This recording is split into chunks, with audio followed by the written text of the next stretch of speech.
All right, I just finished a video on the MAP student profile math. If you went through that process, you're going to hear the same intro for the reading because the student profile is the most powerful report that we have in MAP. The student profiles tells you so much information about the student, about what they need, about how they're learning, about their growth, about their progress.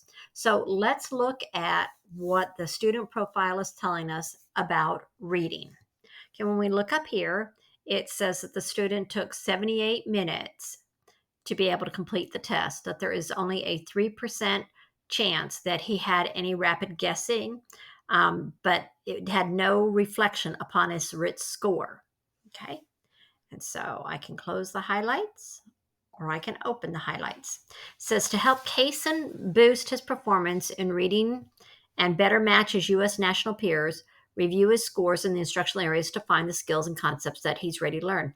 Right here are the instructional areas. Now, for some students, they have strengths and weaknesses right here, but this is telling us we need to go through the instructional areas to be able to make sure that we have what the student needs. Here, these are our norm percentiles. Between the last test and this test, the student grew above the mean, above the average student that takes the test. Okay, so he is in the 67th percentile for mean, which means that what we're doing is working. He is moving forward. His achievement is below the mean in the 38th percentile. So in the quadrant, he's in high growth, low achievement. And we talked about that quadrant report, the ASG report, in another video. But when we have students that are high growth, that is a great thing. This says that when this student takes a STAR test, that he will probably score approaches. His reading measures in Lexile is 820 to 970. Growth over time.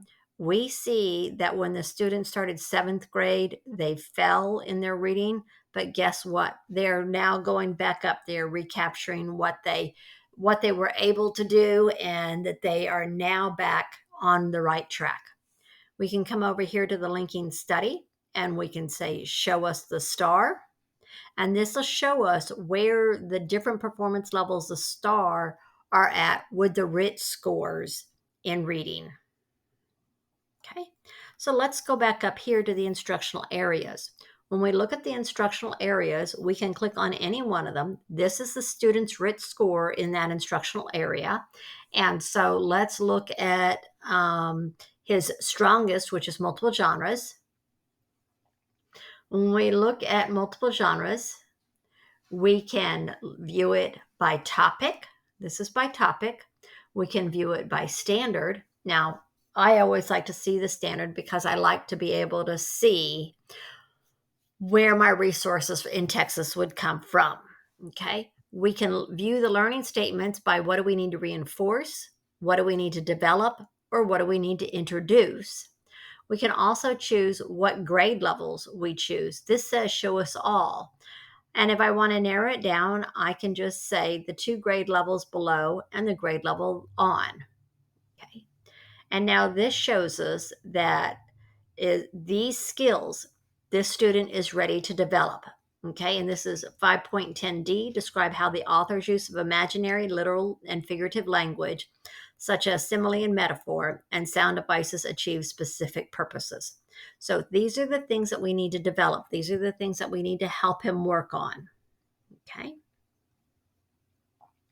And if I say, well, what do I need to introduce because he doesn't have the foundation?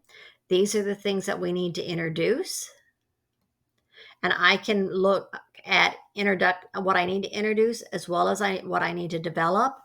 And I can look at what I need to reinforce.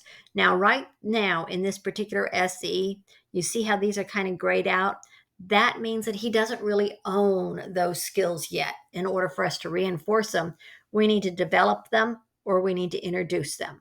Okay, from this same screen, I can look at the other areas and see what it is the student needs. Okay. Now, in order to get back, I just click on this X, and that takes me back to the initial screen where I can look at his growth, his improvements. I can look at his norm percentiles. I can get again to his instructional areas. I can even work with the student on customizing growth, on setting targets. And I can sit down with the student. I can say, where do you want to be? What do you want to do? I can do the action plan. I can set the goals. I can again see my areas.